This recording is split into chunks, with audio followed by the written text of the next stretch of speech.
G'day, Andrew Broadley from Street Machine here at Heathcote Park Raceway for Street Machine Drag Challenge weekend.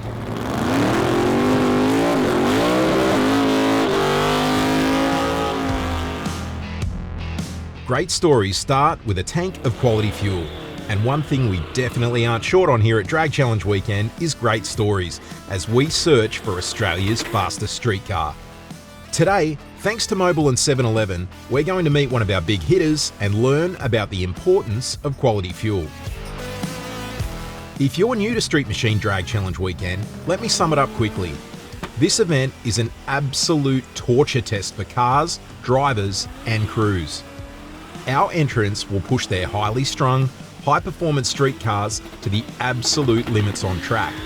Then, they'll attach a trailer full of spare parts, tools and equipment, stuff their support crew in the car and start a 400+ kilometre hike to the next track. To complete the event, they'll do this for 3 days and cover almost 1,000 kilometres. Race, drive, race, repeat.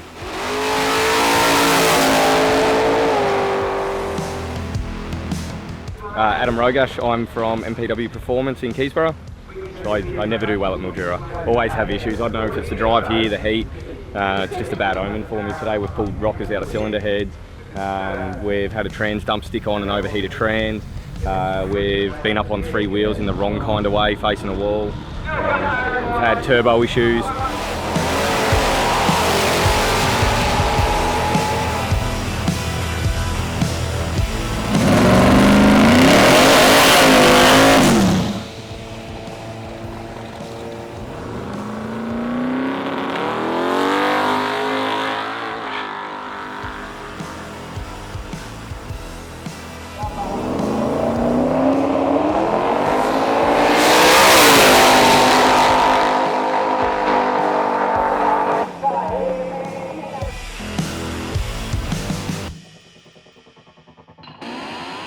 At this year's Drag Challenge weekend, we had over 150 entrants who ticked over 1,000 kilometres in their street cars.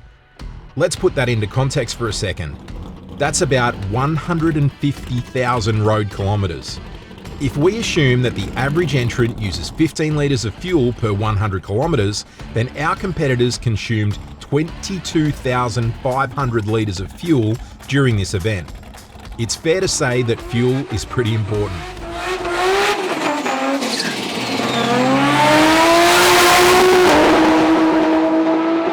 We're here with Adam Rogash in his 2,500 horsepower twin turbo LS powered VK Commodore. Adam has the unofficial lead at this early stage of Drag Challenge weekend, having just run a 7.7 at 183 mile an hour. Obviously a very impressive car. Adam's also the proprietor of MPW Performance in Melbourne, one of the country's foremost tuning workshops, so he's pretty well placed to speak to the importance of good quality fuel. Adam, when you're tuning a vehicle on the dyno, just how important is good quality fuel? Fuel's everything. Fuel's what stops us from having engine failures, keeps engines together, obviously makes power. If we have a customer come in with certain fuels in their car, we will actually turn them around and send them off to get a decent quality fuel put in the car, as we can't tune it. We'll run into detonation issues and whatnot. Look, we run this car on methanol on the track because it keeps our intake charge down. We don't run an intercooler in this car, so with methanol it makes about 2,500 horsepower. On pump fuel it makes about 650, 700 rear wheel horsepower, but that's because it's got no intercooler, low boost, and we can only run it on a decent quality fuel like a Mobil or something like that. In an event like Drag Challenge where you race first thing in the day and then you'll drive on the street later on to the next track, obviously you can't run methanol on the street, so you look to like a high octane pump fuel for those kind of road legs? 100%, so we'll run a 98 and we always run a 98 from our local shops that move a lot of 98. So it can't go off in the tank. So if it sits there for a long time, obviously we can see an issue with fuel and whatnot. We find a lot of the 7-Eleven and Mobil fuel at 7-Eleven around home is fast moving, and we just don't have detonation issues. So we can send a customer away with a bad batch of fuel in their tank, where we're getting detonation on the dyno and whatnot, and we can't finish off a tune. they will go and run that tank out, bring it back with a decent quality fuel in it, and we can finish tuning and get good results. So performance, detonation resistance, that kind of thing, the kind of attributes that you look for in a high octane pump fuel? Not only that, with a lot of our street cars, so obviously we don't care in this thing, it uses as much fuel as it wants to use, but in a lot of like our GTSs, our ZR1 Camaros, all of our late model stuff, a lot of the older guys are looking for fuel economy as well.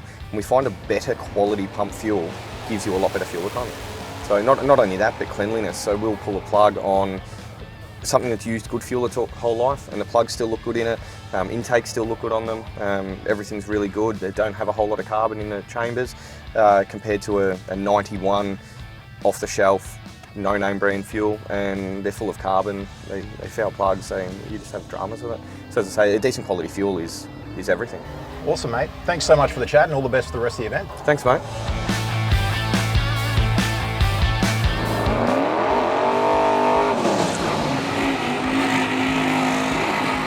How do you win this event? It's simple. You record the lowest cumulative elapsed time across all 3 tracks. That said, often just making it to the finish line is the hardest part, and for that reason, we reward all our competitors with a survival sticker, which their cars wear as a badge of honour. There are 8 classes at Street Machine Drag Challenge weekend, divided according to the type of engine, induction, and tyres each entrant runs. The outright contenders will push their 7-second street cars to the absolute limit in the hunt for Drag Challenge weekend glory. We've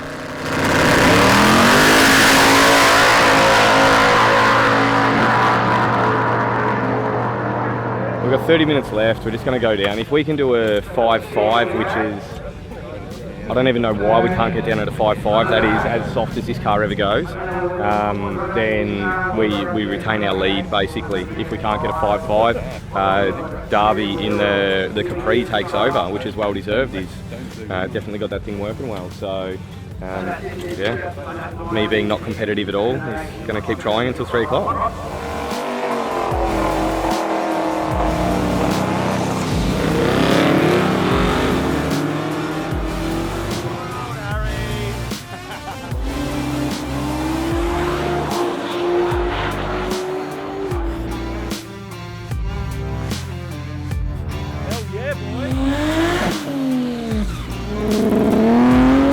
This year's Drag Challenge weekend was won by Adam Rogash of MPW Performance, with his crazy twin-turbo VK Holden Commodore pipping Mark Whitler in his downright mental, nitrous-snorting big block Ford Capri by a paper-thin margin.